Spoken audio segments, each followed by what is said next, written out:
Hello students, कैसे हैं आप सब लोग। आई होप आप सब लोग बढ़िया होंगे। तो आज हम स्टार्ट करने वाले हैं क्लास 10th एनसीईआरटी का एक और नया चैप्टर, जो कि आप काफ़ी ज़्यादा फेमिलियर होंगे उस चैप्टर से, जिसका नाम है pair of linear equation.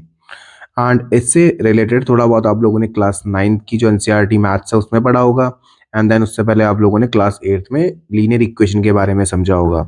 Okay, तो आज हम वही चैप्टर स्टार्ट करने वाले हैं। एंड इसमें पेयर ऑफ लीनियर इक्वेशन है, मीन्स आपके पास लीनियर इक्वेशन के पेयर रहेंगे। क्लास 9 तक हमने केवल लीनियर इक्वेशन पढ़ा था और इन टू वेरिएबल। अब हम पेयर के बारे में पढ़ रहे हैं इसमें।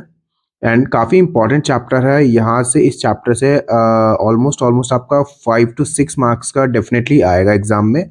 सो बहुत अच्छे से एंड प्यार से इस चैप्टर को समझेंगे हम लोग। सबसे पहले हम लोग आज कॉन्सेप्ट समझेंगे, देन हम धीरे धीरे करके इसके जितने भी मैथड्स हैं वैल्यूज फाइंड करने के, एक्स और वाई वैल्यूज फाइंड करने के, वो हम देखेंगे वन बाय। हम सारी वीडियोस कवर करेंगे एंड पार्ट वाइज हम लोग इसको डिस्कस करेंगे। तो चलिए अब लोग समझते हैं हम लोग कि सबसे पहले तो लीनियर इक्वेशन को समझना जरूरी है। And then linear equation in one variable, then two variable, and then pair of linear equation पे चलेंगे।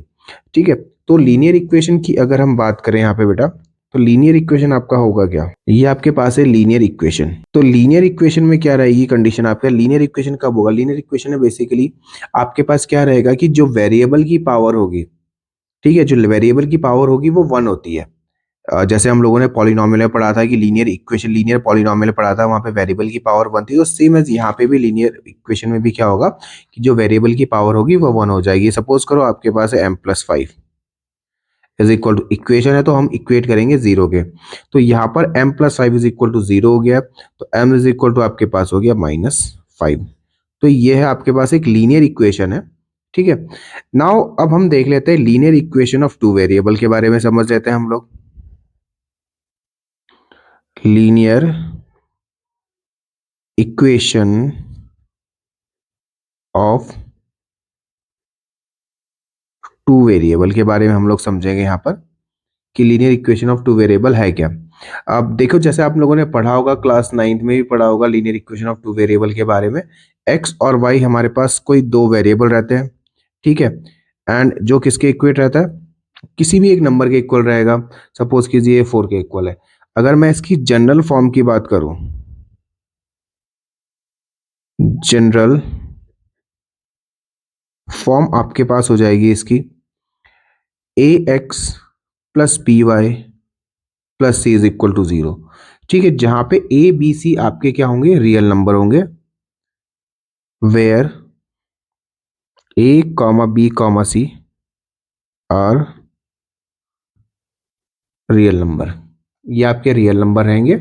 ठीक है, तो जनरल फॉर्म में मेन हमारे क्या करना होता है कि जनरल फॉर्म में कन्वर्ट करना होता है। सपोज करो कि ये हमारे पास x+y इज इक्वल टू 4 है, तो अगर हम इसे जनरल फॉर्म में कन्वर्ट करेंगे तो हमारे पास हो जाएगा x+y -4 इज इक्वल टू 0। ये हमारे पास एक जनरल फॉर्म से कंपेयर अब हम कर सकते हैं। अगर हम इसमें a b और c की वैल्यू फाइंड करेंगे बेटा, तो a इज इक्वल टू आपके पास हो जाएगा x का कोफिशिएंट, एंड b आपके पास हो जाएगा यहाँ पर y का कोफिशिएंट, y का कोफिशिएंट भी 1 है, and c is equal to हो जाएगा आपके पास जो यहाँ पे वैल्यू आई है। अब हमारे पास जनरल फॉर्म में क्या रहता है, ax plus B Y plus C रहता है, पॉजिटिव है c, बट यहाँ पे क्या हमारे पास नेगेटिव है, तो हम साइन के साथ ही उस वैल्यू को यहाँ पर उठा लेंगे और c की वैल्यू हो जाएगी हमारे पास -4। उम्मीद करता हूँ कि यहाँ तक का कॉन्सेप्ट आप लोगों को काफ़ी अच्छे से समझ आ गया होगा। नाउ मूव करते हैं हम लोग नेक्स्ट, इसमें जो सॉल्यूशन के बारे में बात कर लेते हैं। देखिए, अगर आपके पास जैसे यही एक इक्वेशन है, इसी को हम देख लेते हैं, x+y इज इक्वल टू 4, मैंने इस फॉर्म में लिख दिया है इसको। ठीक है, अब हमें चेक करना है कि इस लीनियर इक्वेशन के कितने सॉल्यूशन पॉसिबल है। ठीक है, मैंने लीनियर इक्वेशन में बता दिया आपको कि वन वेरिएबल होगा, दोनों ही x और y, वन वेरिएबल सॉरी, जो वेरिएबल की डिग्री रहेगी वो 1 रहेगी। एंड आप देख सकते हैं यहाँ पर x की जो डिग्री है वो भी 1 है और y की डिग्री भी क्या है, 1 है, इज इक्वल टू 4 हो गया आपके पास। ये लीनियर इक्वेशन है एंड ये linear equation of two variable है। अब हम देख लेते हैं कि linear equation of two variable के सॉल्यूशन कितने होते हैं। तो देखो बेटा कि क्या करते हैं हम लोग, हम इसके लिए एक वैल्यू टेबल बना लेते हैं यहाँ पर इस तरीके से, जैसे कि आप लोगों ने क्लास 9th में सीखा होगा। ये x हो गया, y हो गया। अब यहाँ पे क्या है, हम ना फ्री हैं कि अगर हम x की वैल्यू कुछ पुट करेंगे तो हमारे पास ना y की वैल्यू ऑटोमेटिकली आती जाएगी। अगर हम क्या करते हैं, x की वैल्यू को 0 पुट करेंगे तो y की वैल्यू हमारे पास क्या आ जाएगी, यहाँ पर 4 आ जाएगी। अगर हम x की वैल्यू 1 पुट करते हैं x की वैल्यू 1 पुट करेंगे तो y इज इक्वल टू 3 आएगा, x की वैल्यू 2 पुट करेंगे तो y की वैल्यू 2 आएगी, x की वैल्यू अगर हम 3 पुट करेंगे तो y की वैल्यू 1 आएगी। तो इस तरीके से हम कोई भी वैल्यू पुट करते रहेंगे। सपोज कीजिए कि हम लोगों ने x की वैल्यू -1 पुट की, x की वैल्यू -1, तो y इज इक्वल टू कितना आ जाएगा आपके पास 5 हो जाएगा। इस तरीके से हम क्या कर सकते हैं, इस लीनियर इक्वेशन के हम लोग इनफाइनाइट सॉल्यूशन निकाल सकते हैं। तो इससे हम एक कंक्लूजन पर पहुंचे, क्या कि जो हमारे पास लीनियर इक्वेशन होता है, जो भी लीनियर इक्वेशन होगा उसके कितने सॉल्यूशंस हो जाएंगे, many solutions, many solution possible हो जाएंगे किसी भी लीनियर इक्वेशन के। उम्मीद करता हूं कि आपको इतना समझ आ गया होगा कि लीनियर इक्वेशन के कितने सॉल्यूशन पॉसिबल होते हैं। नाउ मेन टॉपिक हमारा जो है वो है पेयर ऑफ लीनियर इक्वेशन, जो क्लास 10th का है। ये भी तो मैं बस आपको क्लास 8 और क्लास 9 का थोड़ा सा रिवाइज करवा रहा था कि इस तरीके से चीजें होता, रिकॉल करवा रहा था एक तरीके से। ठीक है, तो अब हम देख लेते हैं pair of linear equation.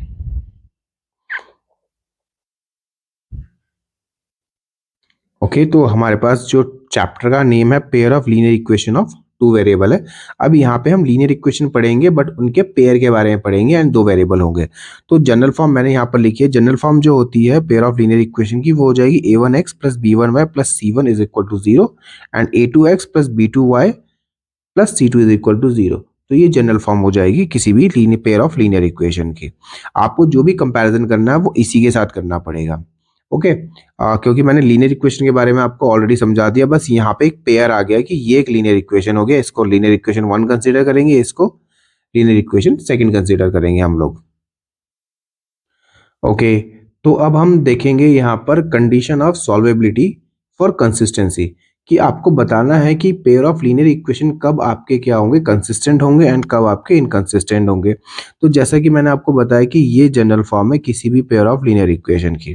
Okay, तो सबसे पहले हमारे पास आ जाता है बेटा कि सपोज कीजिए कि आपके पास अगर a1 upon a2 is not equal to b1 upon b2 की कंडीशन बनती है। मतलब x का कोफिशिएंट पहले इक्वेशन से एंड b का कोफिशिएंट ये रहा एंड सेकंड इक्वेशन से x का कोफिशिएंट और y का कोफिशिएंट ये रहा। अगर आपके पास सेम कंडीशन आ रही है कि a1 upon a2 is not equal to b1 upon b2 आ रहा है, तो इस केस में जो आपके सॉल्यूशन हो जाएंगे वो हो जाएगा वन सॉल्यूशन रहेगा। एंड इस केस में जो आपकी लाइंस होंगी वो हो जाएंगी इंटरसेक्टिंग। जो ग्राफ बनेगा वो बनेगा इंटरसेक्टिंग लाइंस का बनेगा। एंड इस केस में जो ये सॉल्युबिलिटी क्या होगी, कंसिस्टेंट होगी या इनकंसिस्टेंट होगी, वो भी मैं बताता हूँ आपको। तो इस केस में जो हो जाएगा आपका क्या हो जाएगा, कंसिस्टेंट हो जाएगा, ये आपका कंसिस्टेंट रहेगा। ओके बेटा, नेक्स्ट हम देख लेते हैं अपना, अगर आपके पास a1 upon a2 is equal to b1 upon b2 is not equal to c1 upon c2 की कंडीशन अगर आपके पास आ रही है, तो उस केस में आपके पास क्या रहेगा। अब देख लेते हैं इसको कि इस केस में हमारे पास क्या रहेगा बेटा। तो ये हमारे पास रहेगा कि अगर ऐसी कंडीशन बनती है हमारे पास, तो उस केस में हमारे पास आ जाएगा नो सॉल्यूशन। मतलब कि दोनों ही इक्वेशन के कोई भी सॉल्यूशन पॉसिबल नहीं होंगे। जो लाइंस होंगी आपकी वो एक दूसरे के क्या हो जाएंगी, पैरेलल हो जाएंगी। यहाँ पे हम लिखेंगे पैरेलल लाइंस हो जाएंगी। तो अब मैं आपको बताऊंगा कि कंसिस्टेंसी और कंसिस्टेंसी कब होगी। अगर आपके पास जो पेयर ऑफ लीनियर इक्वेशन है उसमें अगर लीनियर इक्वेशन का ग्राफ एक दूसरे को इंटरसेक्ट कर रहा है, तो उस केस में या हम कह सकते हैं कि एक या एक से ज्यादा सॉल्यूशन आ रहे हैं तो लाइंस आपकी कंसिस्टेंट हो जाएंगी। सपोज कीजिए कि जैसे मैंने इसमें बताया आपको, अगर एक लाइन क्या करी, इंटरसेक्टिंग है, इसका मतलब लाइन के एक सॉल्यूशन पॉसिबल होगा। एंड अगर लाइन एक दूसरे के ओवरलैप कर रही है, इस तरीके से अगर लाइन आपकी आ रही, एक लाइन आ रही है उसी के ऊपर दूसरी लाइन आ रही है, तो उस केस में आपके मैनी सॉल्यूशन हो जाएंगे। बट वो भी क्या रहेगा, आपका कंसिस्टेंट रहेगा। बट जहां पे लाइन एक दूसरे को मीट ही नहीं कर रही है, उस केस में क्या हो जाएगा, आपकी जो लाइंस हो जाएंगी वो क्या हो जाएंगी, इनकंसिस्टेंट हो जाएंगे। ये आपका इनकंसिस्टेंट हो जाएगा। एंड थर्ड कंडीशन मैं आपको बता देता हूं, अगर आपके पास a1 upon a2 is equal to b1 upon b2 is equal to c1 upon c2 रहेगा, तो आपका क्या होगा, उस केस में आपके जो हो जाएंगे वो होंगे मैनी सॉल्यूशन। एंड जो लाइन हो जाएंगी वो हो जाएंगी कोइंसिडेंट। लाइन एक दूसरे कोइंसिडेंट हो जाएंगी, मींस क्या होगा, ओवरलैप करेंगी लाइंस। एंड इस केस में भी जो आपके सॉल्यूशन हो जाएंगे वो कैसे हो जाएंगे, कंसिस्टेंट हो जाएंगे। उम्मीद करता हूँ कि आपको यहाँ तक का जो टॉपिक है वो अच्छे से समझ आया होगा कि लाइन कंसिस्टेंट कब होंगी या इंटरसेक्टिंग कब होगी या उनके मैनी सॉल्यूशन या वन सॉल्यूशन या नो सॉल्यूशन कब होंगे। वो सब चीज़ें हमें पता चलेंगी केवल ये जो हमारी जो कंडीशन ऑफ सॉल्युबिलिटी है इसके बेस पे, कि अगर आपके पास a1/a2 is not equal to b1/b2 है तो वन सॉल्यूशन होगा। अगर आपके पास a1/a2 is equal to b1/b2 is not equal to c1/c2 है तो आपके पास नो सॉल्यूशन होगा। देन अगर आपके पास a1/a2 is equal to b1/b2 is equal to c1/c2 का केस है तो आपके पास उसमें क्या हो जाएंगे, मैनी सॉल्यूशंस हो जाएंगे। उम्मीद करता हूँ कि आज का जो टॉपिक है आपको अच्छे से समझ आया होगा। देन हम स्टार्ट करेंगे नेक्स्ट टाइम से एक्सरसाइज जो आपका 3.1 है उसको। अगर वीडियो पसंद है तो वीडियो को लाइक करें, चैनल पर नए हैं तो चैनल को सब्सक्राइब जरूर करें एंड अपने फ्रेंड्स के साथ शेयर जरूर करें, क्योंकि इस साल हम लोग 27 के लिए क्या है अच्छे से प्रिपेयर करने वाले हैं। बहुत अच्छे से कॉन्सेप्ट समझेंगे हर टॉपिक के एंड देन क्वेश्चंस करेंगे हम लोग।